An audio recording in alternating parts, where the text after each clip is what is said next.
Hola, amigos. How are you? I had tacos for dinner tonight, so I'm feeling a little Mexican. There's something I want to talk about that is going to be kind of out of line with most of the stuff that I've been posting. This is more of a political type thing. So let's get to it. Uh, I want to preface this by saying I used to be in law enforcement for 11 years. So you would expect that I would say a lot of things that I'm not going to say. But I'm going to start with the negative because it's always good to go from negative to positive. First of all, the whole George Floyd thing. Did he deserve to die? Absolutely not. But he was high on meth. And he fought the cops and wouldn't get into the cruiser. And then that cop who, well, I guess there are four of them now that are in prison or are awaiting bond or bail or trial. That cop, I don't know his name, I can't remember his name, had no right to put his knee on that guy's neck until he suffocated to death. It was, the guy committed a crime. He should have been arrested. He shouldn't have fought. He should have gotten into the cruiser. He said he was claustrophobic, and guess what? I'm a little bit claustrophobic too, but if I'm committing a crime and I have to get in the back of a cruiser, then yes, I will do that. But did he deserve to die over that? No. And that cop gets whatever he deserves, whether it be in prison or through the justice system. And I'm not sure if they had the death penalty where this occurred, but if they do, then the punishment fits the crime. Now, let's talk about this guy today that was shot in the back a few times.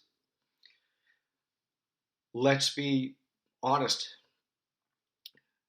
He did something wrong, or maybe he didn't. It's very ambiguous. But if you're being shot in the back, that means that you're fleeing. Doesn't mean you're being attacked. So being shot in the back again is terrible. You don't shoot somebody in the back. I mean, as a cop, I knew you don't shoot somebody in the back. And here's a major problem I have right now. I think it's Seattle. They cut $11 million from police because of the protest. Some of that money was taken away from training cops or future cops, just training. And there is such that it's hypocritical because you don't want cops being overly aggressive, but you want to take away funding from training, which will train them how not to be overly aggressive. In my 10 years of being a cop, I pulled my gun twice. Never used it. I pulled my handcuffs hundreds of times to make arrests. I pepper sprayed somebody once. And the reason that I showed such restraint, because forget about the gun thing. Let's talk about the pepper spray. The reason I showed such restraint was because I was trained to de-escalate. And if you don't have money for training, then how do you expect people to de-escalate? Because you're going to hire these people who just don't, they're not going to understand the protocol. And I'm going to tell you something. There's something called hard hands, soft hands, and there's a whole continuum of using force. And you don't necessarily have to. Soft hands is just putting your hands on somebody. Hard hands is maybe putting them in an arm lock. And then you have lethal force.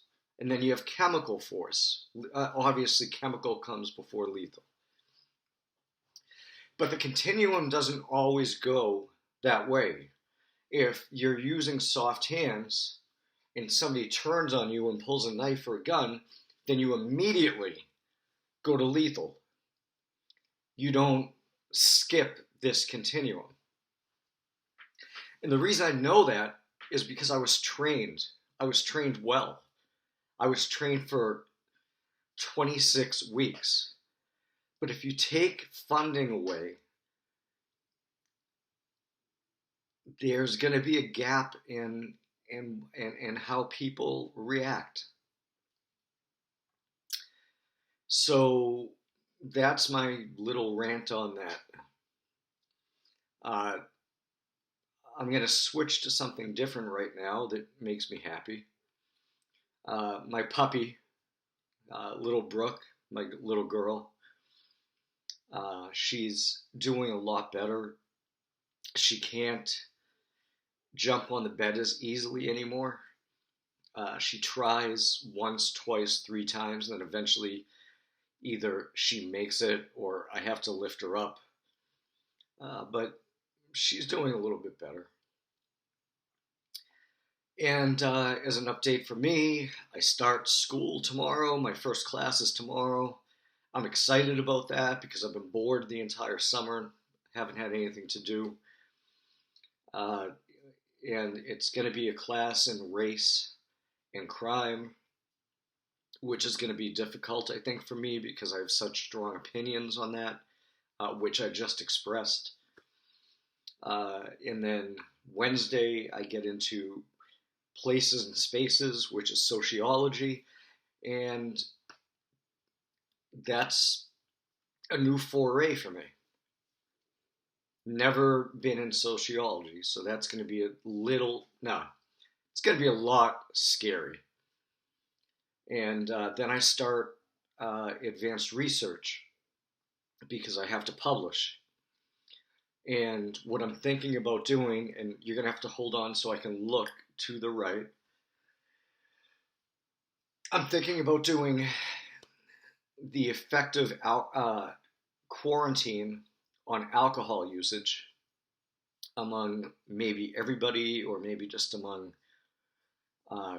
university students.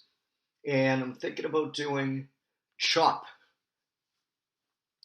CHOP is pretty much gone, but there's an interesting dynamic in CHOP where in the AM it was peaceful, and they should have been doing what they were doing to begin with, but it was peaceful. But then when it came down to PM, it got violent, and there were people shooting up, drugs shooting up, and there were rapes and there were assaults. So that's another thing I might like to research. Why? Well, I mean, it's obvious why, because nighttime people get a little bit more confident because they don't think they're going to be caught. But AM and PM, that's an important thing, a big thing. And especially with the things going on in Seattle and in Oregon, I think it's especially important to figure out what's going on, why it's going on. I don't think it's a difficult question, but it's something that deserves attention. So I guess that's pretty much it. That's my video.